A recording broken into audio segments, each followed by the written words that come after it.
Karena di tengah-tengah kita ini sudah banyak sekali orang yang mengalami ketidakadilan. Di keluarga misalnya. Ada banyak saudara istri yang mengalami ketidakadilan dari suaminya atau suami dari istrinya. Ada istri yang pernah datang pada saya, seorang perempuan yang kemudian dia mengeluh karena dia dipukuli terus. Dia mengalami kekerasan dalam rumah tangga terus-menerus. Dia mengalami frustrasi. Dia betul-betul mengalami kengerian di dalam kehidupannya, saudara. Karena itu banyak terjadi. Saya harap Anda tidak bagian dari itu ya, saudara. Tapi ini banyak terjadi di tengah-tengah masyarakat ya, kekerasan terhadap istri sendiri, bahkan terhadap anak sendiri. Seringkali ayah atau ibunya memperlakukan anaknya dengan kasar, dengan kata-kata yang kasar. Misalnya kamu bodoh, kamu goblok, kamu tidak mampu dan sebagainya. Itu menghancurkan moralitas anak, menghancurkan kepercayaan diri si anak tersebut. Sudah oleh karena itu jangan menggunakan kata-kata yang kasar, kata-kata yang merendahkan, karena itu tidak baik di dalam pendidikan bagi anak-anak saudara. Apalagi menggunakan kekerasan fisik ya saudara. Jangan pernah lakukan kekerasan fisik.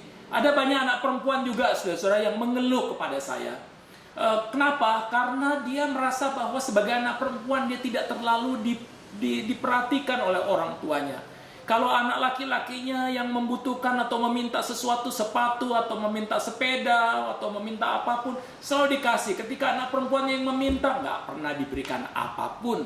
Artinya apa? Terjadi diskriminasi gender di dalam kehidupan keluarga.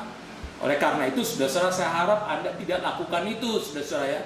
Karena keluarga Kristen adalah keluarga yang senantiasa memperhatikan semua orang.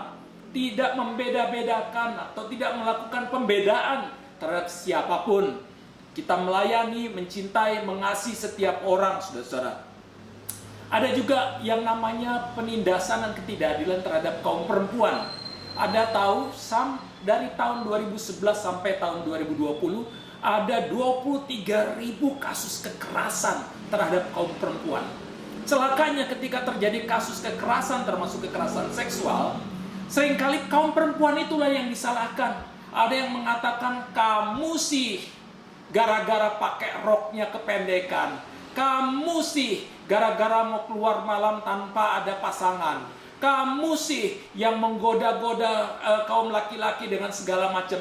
Seringkali saudara-saudara yang terjadi, kaum perempuan justru disalahkan, yang jadi korban justru disalahkan. Ketika dia sampai di gereja bilang, diam-diam aja lah, gak usah ngomong apa-apa, sabar, doakan. Saudara, seringkali mereka nggak tahu mereka mau bicara kepada siapa. Begitu sampai ke rumah orang tuanya, ke rumah bapak ibunya, ini loh saya diperlakukan tadi kekerasan seksual.